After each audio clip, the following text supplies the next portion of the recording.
Magandang araw mga kaibigan. Pag-usapan naman natin ngayon si Senator Amy Marcos. Kumusta na ang kanyang ranking sa mga senatorial surveys, no? Bago yung formal filing of candidacy noong October 8, napapansin ko halos sa lahat ng surveys, pasok siya sa Magic 12. Ngayon, may mga surveys na hindi siya nakakapasok sa Magic 12. Kung makapasok man siya, nasa number 12 lang siya na marami siyang kaagaw. Ibig sabihin, alanganin na ang kanyang kandidatura.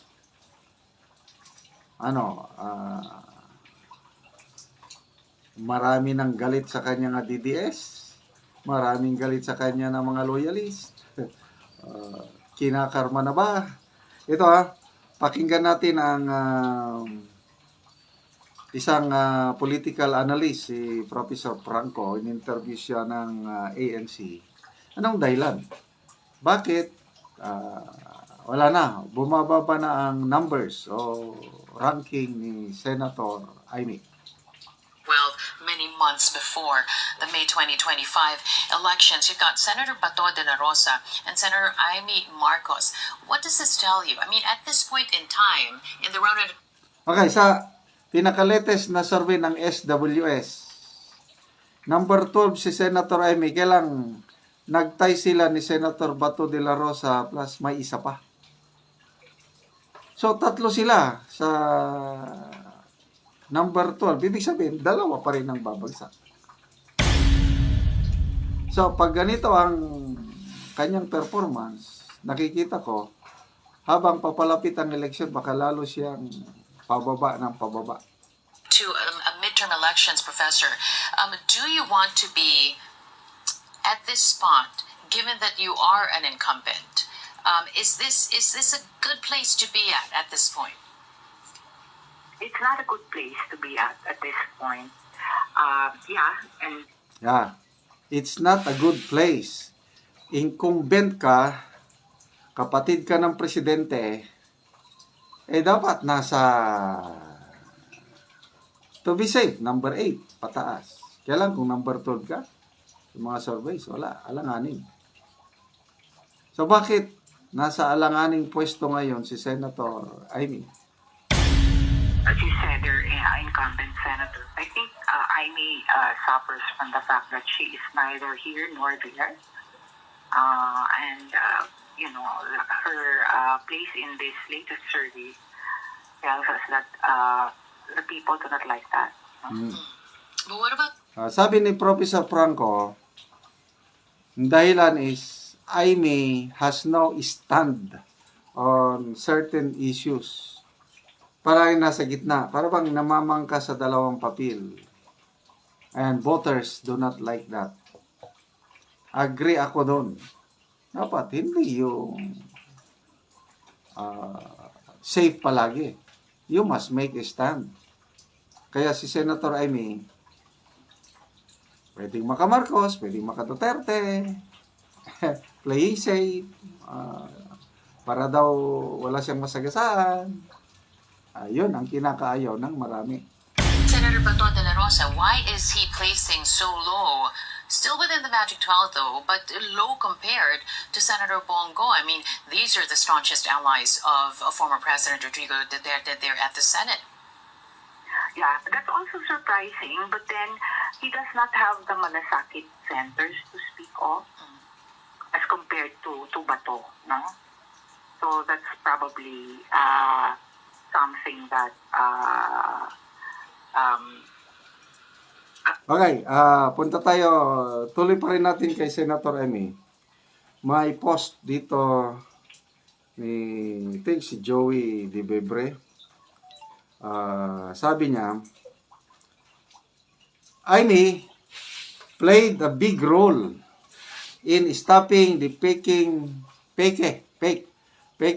People's Initiative of Martin Romualdez. Tapos, #DDS Double Agent. Ayun. So, ano daw, spy daw si spy si Amy Marcos. Parang nagamit siya para ma-expose yung People's Initiative. Nalaman natin ang katotohanan. Kaya lang maraming nag-react. Ayaw nila kay Senator Amy. Sabi ni Mark Balabag, no to Amy.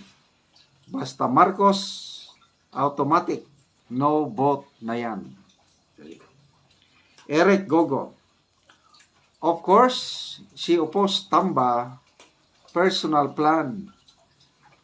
Not dahil she want to do the right thing, kundi mapornada ang maging in line of succession niya sa throne.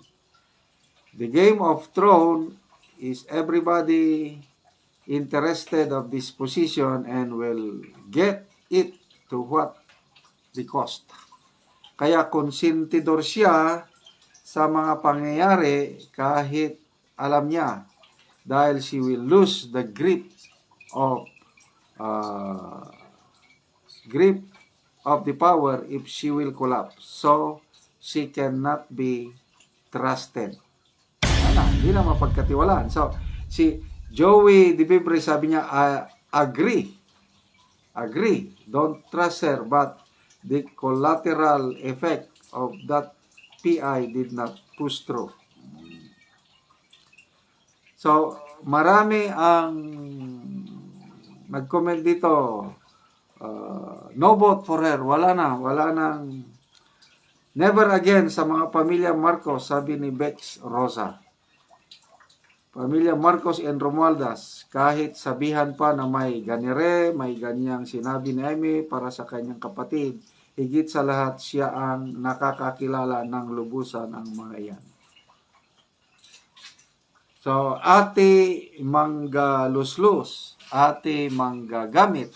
Ganun na po yung mga nababasa kong comments tungkol kay Senator Amy Marcos. Okay. Pag-usapan naman natin yung SWS survey,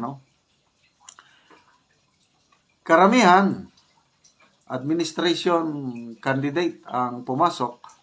Ang nakasingit lang si Senator Bongo. Number 4 ata siya.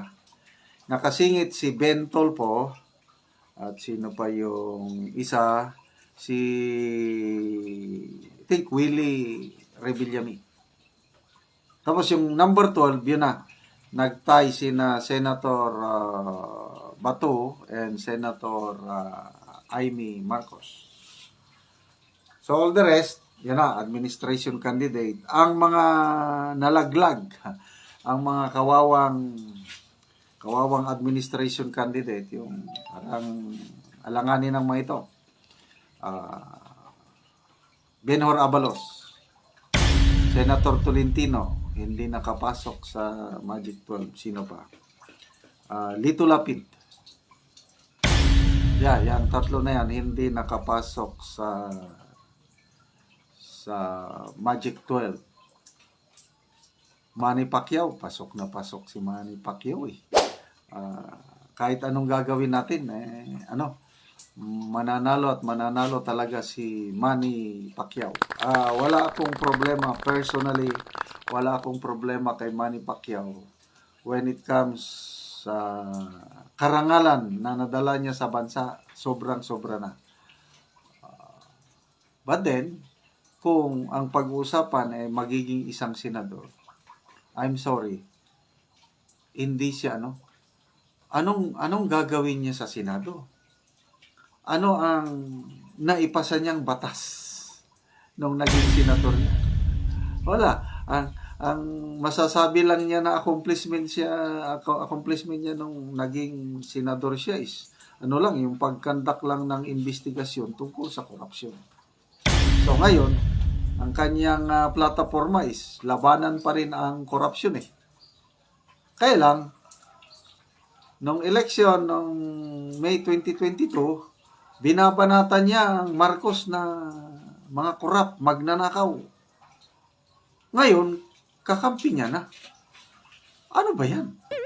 nasaan ang prinsipyo ng isang magiting na magaling na boxing hero natin?